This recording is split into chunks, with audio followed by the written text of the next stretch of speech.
Los Angeles in the 1980s is responsible for a lot of culture all over the world that's still visible today. Hard rock band Guns N' Roses was breaking records with their debut album Appetite for Destruction, and NWA was blowing minds with their explosive form of hip-hop and rap. In 1987, Platoon was cleaning up the Academy Awards, and later that same year, Southern California was rocked by a 6.1 magnitude earthquake, causing 6 deaths, hundreds of injuries, and an estimated $100 million in damage. This is also when Robert Peernock decided that he needed to get rid of his wife and daughter so that he wouldn't have to pay out a bunch of money during a divorce settlement. He came up with a plan to make it look like they died in a drunk driving accident. Or did he? This is Monsters.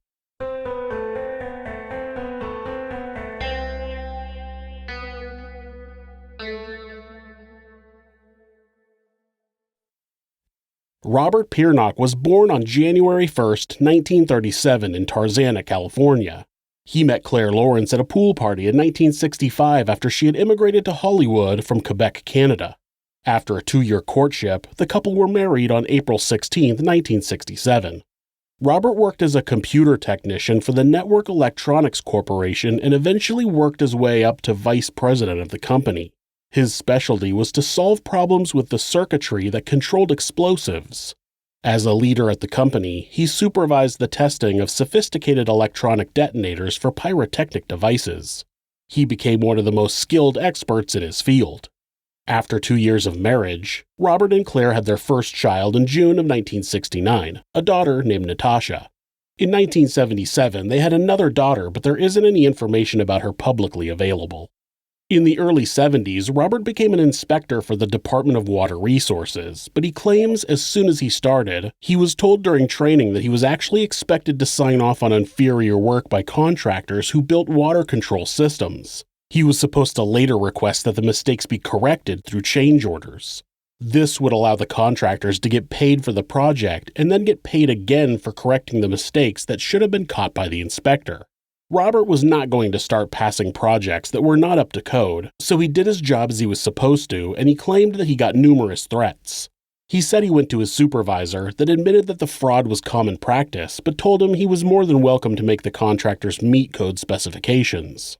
When the contractors he oversaw began submitting proper quality work, his coworkers began a campaign of harassment that was meant to drive him out of his position. Supposedly his record was too clean and the DWR wasn't able to fire him. They were hoping to get him to quit so they could go back to their normal operating procedure of corruption. It turned out that Robert was far too stubborn for that. According to Robert, he was stripped of his authority and the contractors were told to ignore him. He said that supervisors from Sacramento flew down and told him to stop making waves. He claimed that he began getting threatening phone calls at home, his brake lines were cut, and the department paid contractors to submit letters of complaint against him. These things didn't stop Robert from writing to state politicians, and even though he said he kept his letters anonymous, his supervisors still knew it was him. After years of battling, one of California's biggest water pumping plants had a major overflow. Robert used the event as proof that his claims about the DWR were true. Obviously, inferior parts for the pump had passed inspection and led to an overflow that cost the taxpayers millions of dollars. Employees of the DWR suggested that Robert had sabotaged the parts to cause the flood. Eventually, an oversight audit of the DWR was done and it found that the state contract procedures were not being properly implemented. Like most bureaucratic processes, though, after the audit caught shortcomings in the inspection process, nothing was done about it. Next, Robert formed a union and was elected shop steward. He tried to use the union to make changes at the DWR, but soon after he was in a car accident that he claimed was more retaliation. A car had run a stop sign and hit Robert as he was passing by. Robert was knocked unconscious, and by the time he had come to, the offending driver had fled on foot. He also claimed to have been robbed while he was unconscious. The driver was never caught, so I guess the car wasn't registered to them. There was no other information about the accident beside that there was an open whiskey bottle in the car that hit him. Soon, Robert was claiming that the police were also involved in the conspiracy against him. He said the police were filing false reports about the accident, which he regarded as, quote-unquote, the attempt on my life. Robert started filing multiple lawsuits in state and federal court. Reports say that he had small pieces of evidence here and there, but he never had enough evidence of the complete scope of the corruption he was claiming to have witnessed. He wanted a federal investigation into this massive conspiracy that he claimed was going on but couldn't really provide proof of. In 1979, Robert lost his temper with a subordinate at work and attacked him. It's reported that he grabbed the man by the neck, and when the man tried to get away, Robert punched him in the head. He was charged with misdemeanor battery, and when the new district attorney looked at the case, he offered Robert a deal to drop the charge to disturbing the peace, which would give him probation and a $100 fine. Robert turned the offer down and insisted on a trial. The victim had visible injuries, and multiple people witnessed the crime. Robert tried to provide his own witnesses that could claim it was self-defense, but their testimonies fell apart on the stand. Their stories were inconsistent and didn't match the timeline. Robert was found guilty. So Robert appealed the conviction. He claimed that the charge and the conviction were engineered by the district attorney. Remember when I said that the new district attorney looked at the case? That's because District Attorney Myron Jenkins began his position after Robert had been charged with battery. He didn't even know who Robert Peernock was when the charges were filed.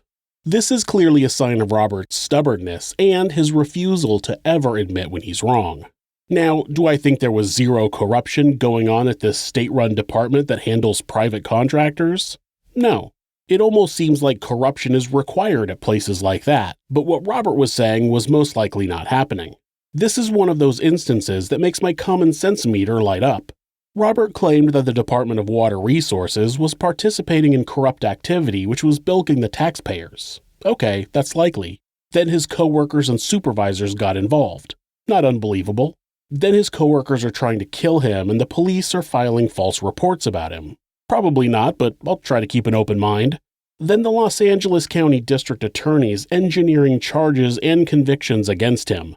That's just not happening, especially since there were quite a few people who witnessed the assault Robert was charged with. Those charges were not engineered. During Robert's appeal, he also claimed that he needed a new trial because he wasn't allowed to bring up all of his grievances about the DWR at his trial. The appellate judges informed him that, whether true or not, his grievances had nothing to do with the case he was being tried for. Obviously, his appeal was denied. This loss only made Robert more obsessed with proving his corruption claims were true, except he never really proved anything. He wrote letters and filed countless complaints and lawsuits. He was just bombarding the system and getting small wins out of sheer numbers. He would get supervisors to agree to small changes here and there, so he believed his campaign was working. During this time, Robert's focus became solely about fighting the corruption that was happening at the DWR and the conspiracy they had directed at him. When Robert began fighting this cause, Claire believed what Robert had said and supported him. Over time, though, she began to see that it had just become an obsession and that it was negatively affecting his relationship with his family. Robert began lashing out at Claire, and Natasha was witnessing the violence. Robert eventually began to focus on nothing but his fight against corruption. He was filing so many lawsuits that he hired a lawyer to handle them. He would win settlements and then put that money away to use to file more lawsuits. He was making recordings of coworkers and keeping detailed notes. He became angrier and angrier that people didn't appreciate the work he was doing to save the taxpayers from so much corruption. He eventually secured a disability pension for a back injury that he claimed was from coworkers deliberately causing heavy equipment to fall on him. This was of course part of the conspiracy to stop him from fighting against the DWR corruption. Now he had an income that allowed him to fight full-time. Over time, Robert actually got enough money through lawsuit settlements that he was able to put over $250,000 in various bank accounts. He had nearly paid off his house and had purchased a few other houses as income properties. I can't help but wonder why he was keeping all of this money.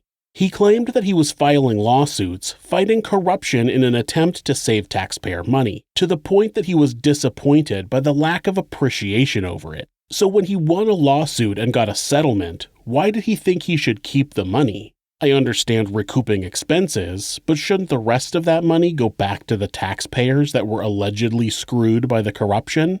Filing countless lawsuits under the guise of fighting for taxpayers and then keeping all of the money you win kinda makes it seem like you're not really any better than the organizations you claim are corrupt. Just saying. Robert wanted Claire to be in the fight with him, but she was over it. She was no longer interested in his campaign, and he felt betrayed by her. His violence against Claire increased and eventually carried over to Natasha. Now a teenager, Natasha had seen the way Robert treated her mother and thought that he was evil.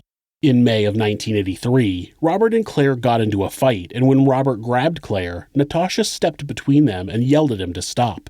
Robert threw her across the room into the kitchen wall, breaking her collarbone. As he drove her to the hospital, he told her repeatedly to tell doctors that she had slipped while playing in the house. Claire went along with the story out of fear, and Natasha, unsure of what to do, told different stories to everyone at the hospital, hoping someone would notice, but nobody did. Claire had talked about leaving Robert after this, but friends said that she had told them that Robert had threatened to kill her if she ever left. Claire believed him and abandoned her plan, but the relationship was clearly beyond saving. Eventually, Robert accepted this and the couple separated. Not long after the separation, Robert met a woman named Sonia Siegel, and soon the two were dating. Robert eventually moved in with Sonia, which gave the family a bit of peace. Natasha said she finally felt safe at home after years of being afraid of her father's violent outbursts. Claire found a job as a secretary at a property management company, and the three girls settled in for a new life together. Robert would visit Claire and his daughters weekly, giving them extra money to help with the bills. While there, he would tell Claire about whatever battle he was dealing with in his pursuit to end state corruption, and he wanted her support, but she had none to give him. Robert began expressing concern that Claire's employer was involved in the whole corruption conspiracy, and that they may have paid her for her cooperation. Now, according to Robert, both Claire and her employer were working against him. At this point, this has nothing to do with actual corruption. Robert was just off his rocker. This may be the reason Claire finally filed for divorce in early November of 1986, but nobody really knows for sure. She had an initial consultation with a lawyer named Victoria Doom. No, really. And a few days later, she returned the paperwork and paid a retainer to finally initiate a divorce from Robert. On July 21, 1987, Natasha had been dropped off at her house by a friend a little after 5 p.m. Natasha had planned to do some chores before changing her clothes and meeting some friends at Six Flags Magic Mountain, just north of Los Angeles in Valencia. When she arrived home, she was dismayed to see her father's car in the driveway. He actually had two cars at the house, but one was always there. He had a 1971 Cadillac that was always at the house, as he normally drove a Datsun F10. Seeing both cars at the house meant that Robert was there and Natasha would have to tiptoe around him. While in the kitchen making a snack, Robert came in and started asking her questions. What were her plans? Did she have any friends coming over? Was her mother working late? Natasha played dumb as she just assumed her father was being nosy, looking for something to criticize her about, but in reality, he was planning his evening. He wanted to know if anyone would be stopping by that evening and when Claire would be home because he had a plan to carry out. Suddenly, Robert picked up an electricity bill and started yelling about the cost of the utility bills at the house. He told her that she needed to make sure to turn the TV off when she left the room and reminded her that he still paid most of the bills there. Then he stormed off, going out the back door. When Natasha glanced over at where her father had gone, she noticed that he walked out of the living room, leaving the TV on. When he came back inside, she made a sarcastic remark about someone leaving the TV on. Natasha's defiance angered him, and it gave him the motivation he needed to move on to the next part of his plan. Robert lunged at his daughter and wrapped his hands around her throat. She knew that her words would piss him off. She even expected him to knock her down, but now he was strangling her and she was gasping for any air she could get. He dragged her into the living room and they both fell to the floor. Natasha knew that usually Robert's rage would subside and he would stop his attacks, but this time he continued squeezing her neck for so long, she actually thought he might kill her. Suddenly, Robert let go. He asked, quote, "Are you okay?" End quote. His demeanor changed in an instant. Then he stood up and told Natasha to hold on. He had something that would make her feel better. As Robert went out the front door, Natasha pulled herself together, trying to figure out if she should try to leave the house or if that would only anger the unstable man further. Before she knew it, Robert was back in the house and he had grabbed her arms, twisting them behind her back. He snapped a pair of handcuffs around her wrists before putting a blue canvas bag over her head. He tied a string at the base of the hood to ensure that it wouldn't come off. Natasha knew that her father was an angry and violent man and knew he was capable of killing her and her mother. She flat out asked him, quote, "Are you going to kill me?" End quote, and her heart sank as he responded, "Yes." The canvas bag had 2 holes in it, one small hole near her mouth and another smaller hole near her nose. Robert took a plastic tube and pushed it through the hole, forcing it to the back of her mouth, near her throat. Natasha had to use all of her concentration just to be able to keep breathing. Then Robert used a spray bottle to squirt alcohol directly into the tube, which ran straight into Natasha's throat, giving her no choice but to swallow it. He spent the next few minutes squirting alcohol into the tube before pulling her up and forcing her down the hallway, into Claire's room and onto the bed. He added a few more squirts of alcohol to the tube and then turned on the radio, which was tuned to the classical station. Natasha heard her father open the closet where he rummaged around for something. The next thing she knew, he had put a revolver to her head and pulled the trigger. Click. Then she heard the chamber spin. He pulled the trigger again. Click. There were no bullets in the gun, but Natasha didn't know that. For all she knew, there was 1 round in the chamber, and her father was playing Russian roulette with her. Robert wouldn't chance actually shooting her because that wouldn't work with his plan. Robert told Natasha that he would blow her brains out if she didn't cooperate with him. The young woman couldn't answer with words, but she answered by staying still and not showing any resistance. This was apparently the right answer because he pushed her over onto her side and lifted her legs onto the bed. He used a rope to tie her ankles together and then pulled them up to her back and tied the rope around her wrists, essentially hog-tying her. The tube had come out of her mouth in the process, so he put it back down her throat and sprayed a few more pumps of alcohol into it. He told Natasha that he was going to get both her and her mother drunk and have Claire sign some papers. He said that, if they both cooperated, he would be out of their lives forever. After a few more sprays, Robert left the bedroom. Natasha said that everything was quiet. When Robert came back into the room, he removed the tube and the hood, untied the rope from her wrists, and sat her up. He then removed the handcuffs, moved her hands around to the front, and recuffed her. He gave her a glass of alcohol and told her to drink. She was able to choke down about half of the glass before he gave her 2 pills to swallow. He had her wash them down with alcohol before putting the hood back over her head and pushing her back onto her side on the bed. Sometime after 8 p.m., one of Natasha's friends stopped by the house to pick her up for their trip to Magic Mountain. When she knocked on the door, she got no answer. She went around the side of the house and knocked on the window to Natasha's bedroom, thinking she might have fallen asleep, but still no answer. She tried the front door again, and after still getting no answer, she considered jimmying the window by the front door open. Since both of Robert's cars were in the driveway, she didn't want to break into the house when he was there. Eventually she gave up, and with 2 other friends in the car, she headed north to Valencia. Claire regularly worked overtime at her job.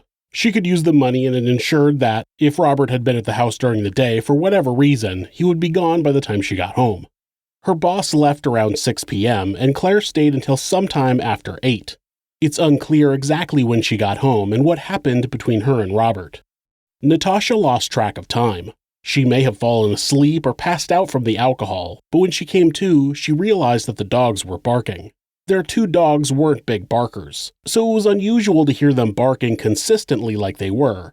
She could tell that they weren't in the house. They were in the backyard, and they couldn't see the street from there, so they must be barking at the sliding glass door at something happening in the house.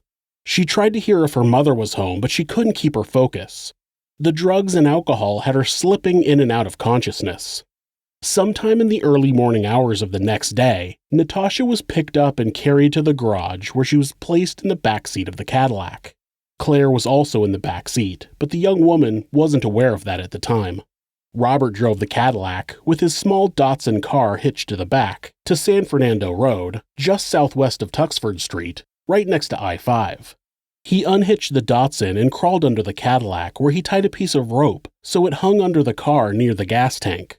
He had bolted an L-shaped piece of steel onto the rear axle that had a sharp point facing towards the gas tank.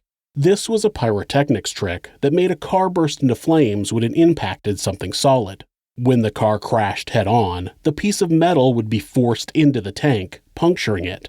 The piece of rope would have been set on fire ahead of time, and when the gas poured out of the tank and hit the flame, boom. Robert moved both Claire and Natasha into the front seats of the Cadillac and doused the car and passengers with gasoline. He retrieved a tire iron from the car and beat both of his wife and daughter in the head with it.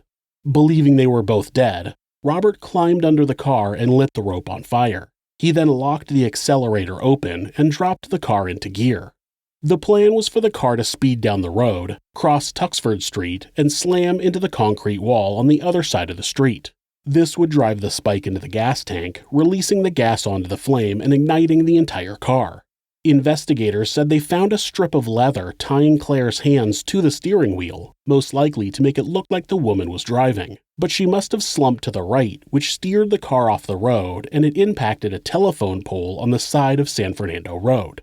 Even though the car hit the pole with enough force to knock it over, they hadn't picked up enough speed to cause the piece of metal to puncture the gas tank, and eventually, the fire on the rope burned out.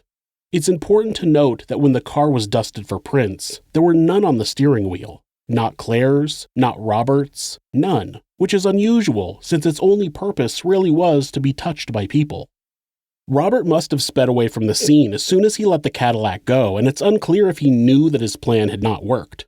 It was about 4 in the morning when a motorist saw the wrecked car and stopped to see if anyone was hurt. He tried to pull Claire from the car, but she was jammed under the steering wheel. He noticed another woman in the car but saw some smoke and was afraid the car would explode. He ran to a phone to call 911. First responders noticed that the smell of gasoline was much stronger than they normally experienced in car accidents. They noticed puddles of gasoline inside the car and on the victims. They also noticed blood spatter inside the car, but no damage to the car. There was no damage to the windshield or the dash. The injuries to the driver's head didn't seem to have come from the crash. This prompted investigators to be called to the scene to determine if there was a crime. Paramedics also found an opened bottle of whiskey in the Cadillac, an interesting coincidence that matched the detail from Robert's earlier quote-unquote attempt on his life. Claire was pronounced dead on the scene at 4:35 a.m. on July 22, 1987, but Natasha was still alive, and when she was finally extracted from the car, she was rushed to the hospital. When investigators put together all the evidence, the wounds that didn't match, the gasoline poured on the interior and victims, the burned rope tied under the car near the gas tank, and the odd metal spike bolted to the rear axle, they knew they had a crime scene. They noted that, though the entire underside of the car was dirty, the screws that held the metal spike in place were shiny and clean, making it apparent that it had been installed recently. The medical examiner determined that Claire had died of blunt force trauma to the head, and it was not caused by the accident. He explained that Claire must have been completely unconscious when the attack happened, which allowed the attacker to repeatedly hit her in the same place over and over, causing massive damage to her skull and brain. Natasha, on the other hand, was semi-conscious when she was attacked and was turning her head back and forth with each blow. This made each impact hit a different part of her head, spreading the damage out and not causing a life-ending injury. When Natasha woke up at the hospital, she was not in a state to explain what had happened. When police tried to question her the first time, she told them that she had been with her friend and that they were going to Magic Mountain, but she didn't quite have her memory back. She was then rushed off for more surgery. Later, when the lead detective, Steve Fisk, arrived at the hospital, Natasha told him about the fight in the kitchen and what she remembered of the attack, and how her father had tied her up and forced alcohol down her throat. After he sent the Cadillac sailing down the street toward its deadly collision with the concrete wall, Robert waited until the bank opened and attempted to withdraw all his money from that account, $51,929.09. Unfortunately for him, that small branch didn't keep that much cash on hand and gave him a voucher to withdraw the money from a nearby Bank of America. Even though it was a much bigger bank, Robert arrived at Bank of America just before they got a delivery of cash, so they were also not able to give him all of the money. He took $9,000 in cash and deposited the rest in a savings account. He would have to return the next day to withdraw the rest. The following day, police contacted Robert and informed him that his vehicle was involved in an accident and his daughter was injured. This was before Claire had been identified or Detective Fisk had interviewed Natasha. Robert didn't give them any indication that he knew what had happened and offered to come to the station at 9 o'clock that morning. He didn't show up. Records show that at 9:01 a.m., Robert purchased some cheap luggage at a drugstore. He then went to the bank and withdrew $30,000 of what was left, leaving $11,000 in the savings account. He then headed to Los Angeles International Airport and caught a flight to Las Vegas. Over the next few weeks, authorities searched the Peernock house, Sonia's condo, and impounded her car. They interviewed friends and relatives of Claire and received tips on some disturbing behavior by Robert. One friend told Detective Fisk about a car accident that Claire had gotten into where she broke her ankle. She said that Robert was upset, but he seemed more upset that Claire survived the accident than the fact that the accident happened. Another friend said that she overheard Robert tell their younger daughter, quote, "Wouldn't it be nice if mommy died in a car wreck?" End quote. They found his Datsun parked within walking distance of the airport and searched it. Inside, they found a toolbox that contained 2 guns. One was a chrome automatic pistol, and the other was a black revolver with a wooden handle. Natasha had described him playing Russian roulette with her while she was tied up. They also found a vise, and the teeth of the vise perfectly matched indentations on the piece of metal that was sharpened and used as a spike under the Cadillac. While this was going on, Robert was staying in a hotel in Las Vegas under the name Robert Thomas. He had a consultation with a plastic surgeon and went forward with the operation. He received a facelift, eye surgery, and a chin implant. He made several follow-up visits over the next few weeks as his face healed. On August 19th, while in Las Vegas, Robert bought a gray Mustang convertible. He soon drove out of Las Vegas and headed back to Los Angeles.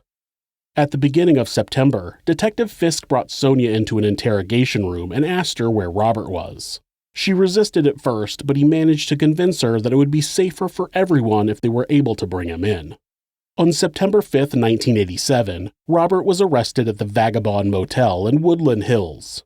In his room, they found over $26,000 in cash, a fully packed suitcase, and a book titled The Australia Traveler's Survival Guide.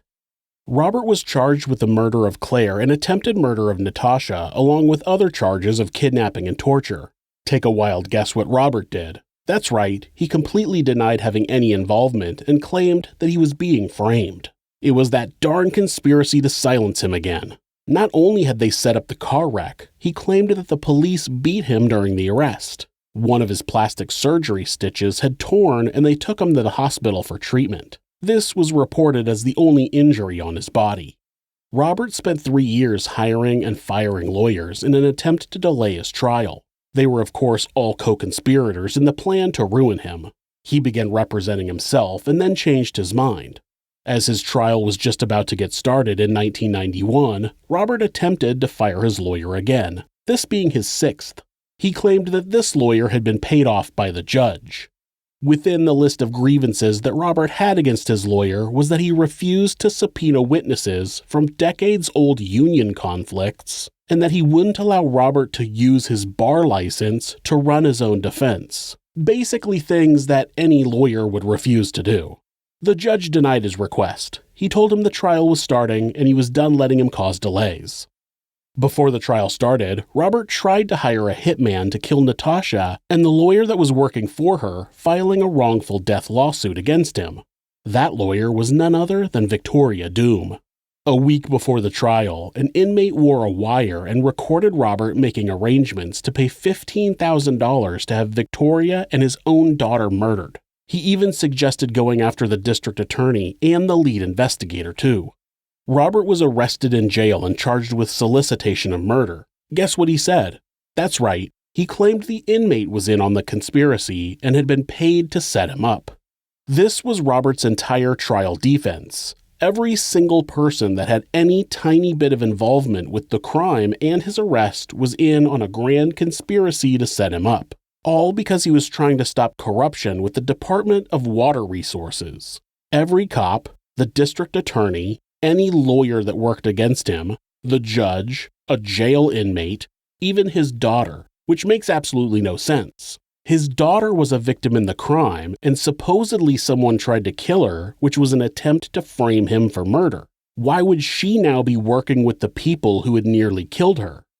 Due to years of delays caused by Robert and his paranoid delusions, a new district attorney took over the case not long before it went to trial.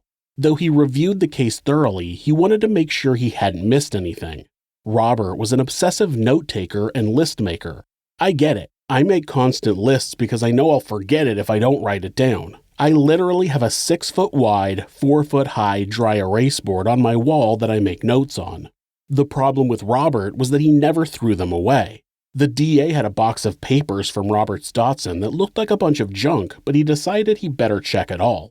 The papers contained shopping lists, banking lists, laundry lists, personal reminders, some with dates, some without.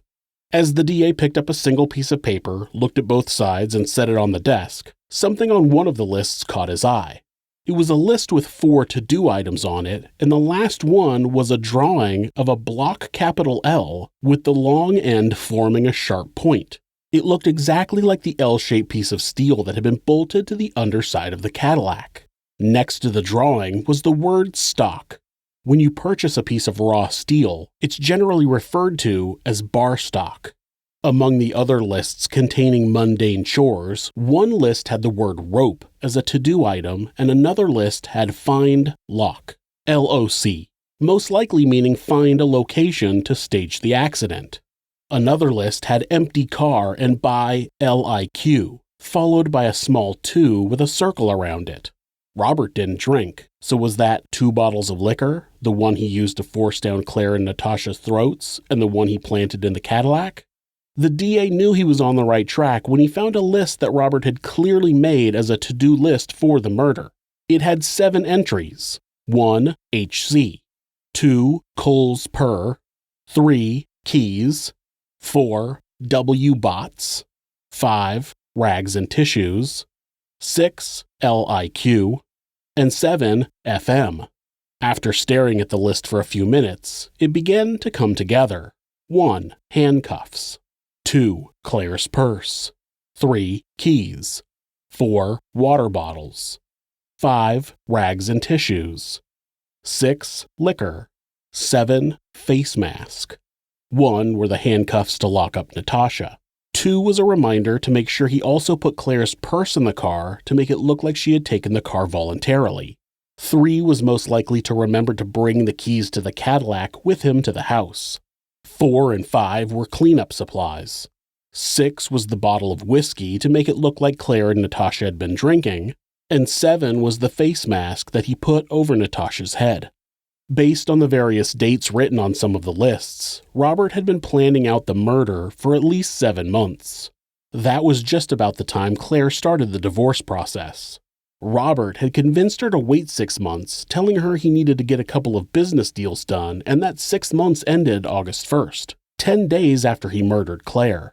This was the motive for Robert's crime. He didn't want to lose assets in the divorce. On top of that, the terms of the mortgage insurance on his rental properties said that the death of Claire would result in the insurance company paying off the remaining balance on the mortgages. Claire's death made him own his rental properties free and clear. And we can't forget the $50,000 life insurance policy he had on her. At the trial, after all the evidence and testimonies, including the testimony of Natasha, who recalled exactly what her father had done to her, plus the details about withdrawing cash, fleeing to Las Vegas, and getting plastic surgery under an assumed name, the only way Robert could be innocent of the crime is if there was a massive conspiracy against him involving so many unrelated people. It's completely unbelievable. Once Robert could see that his case was falling apart, he began a steady campaign to disrupt the court. He yelled about how his lawyer didn't represent him and how the court was rigged. After being repeatedly ordered by the judge to stop disrupting the court, the jury was asked to leave and Robert was removed from the trial. He was only brought back in for the reading of the verdict, but continued disrupting the process, and the judge ordered him to be restrained and gagged. This is most likely exactly what he wanted. He can say, "See, they pulled me from the stand. They wouldn't let me testify. They silenced me." People like Robert Peernock know exactly what they're doing and how to manipulate the situation to support their own lies. At sentencing, Robert continued yelling and screaming, forcing the judge to have him bound and gagged again. The judge sentenced Robert to 22 years for the solicitation of murder, another 22 years for the attempted murder of Natasha, then life imprisonment without the possibility of parole for the murder of Claire, to be served consecutively. While the judge announced his sentence, Robert began slamming his head on the table. The judge also ordered all of the sealed portions of the trial to be unsealed and made public record. That way, anyone could access the proceedings, including appellate courts, and read about the countless accusations made by Robert to anyone who wouldn't do as he ordered. They would also see all of the hard work his lawyer did while enduring serious accusations of corruption and bribery. Everybody would be able to read about the true Robert Peernock. The civil lawsuit against him by Natasha was judged in her favor, and he was ordered to pay $11 million in damages. Robert refused to be silenced after the trial. He filed an appeal to his conviction, but it was denied. He also filed a malpractice lawsuit against his lawyer. It was eventually dropped. Robert Peernock was sent to Pelican Bay, which was a high-security prison with minimal social interaction, but he was eventually able to argue that his sleep apnea required him to be in a facility prepared to deal with people with medical conditions. This is honestly why he was sent to Pelican Bay in the first place. He's a con artist who knows how to work the system. He is just as corrupt as the people he claimed to be saving the taxpayers from. This transfer not only gave him an audience to preach to about the grand conspiracy that had been launched against him, but he also has access to other murderers and a telephone. What if he manages to put together a successful plan to finish off his daughter? This is why she continues to live in hiding. There's no reason to believe he wouldn't, because he truly is one of the worst monsters. If you're the victim of domestic abuse, please reach out to someone for help. Please talk to your local battered women's shelter or call the National Domestic Abuse Hotline at 1-800-799-SAFE. That's 1-800-799-7233. Or you can go to thehotline.org to chat with someone online. The great thing about this website is that, at any time, hitting the escape key twice will take you to a Google search page. That way, if your abuser is nearby, you won't get caught looking for help. If you're having feelings of harming yourself or someone else, or even just need someone to talk to, please contact your local mental health facility, call 911, or call Mental Health America, who operate the National Suicide Prevention Hotline at 1-800-273-TALK. That's 1-800-273-8255. They're available 24 hours a day, 7 days a week, and will talk to you about any mental health issue you might be facing. Thanks so much for watching this video. You can help us out by hitting the like button or leaving us a comment. You can also subscribe to the show to ensure you don't miss an episode. If you'd like to support the show, you can do that by checking out our merchandise at Teespring. You can also discuss the channel and the episodes on our subreddit, r/thisismonsters. You can find more ways to support our show and how to find us on social media by visiting thisismonsters.com. Thanks again, and be safe.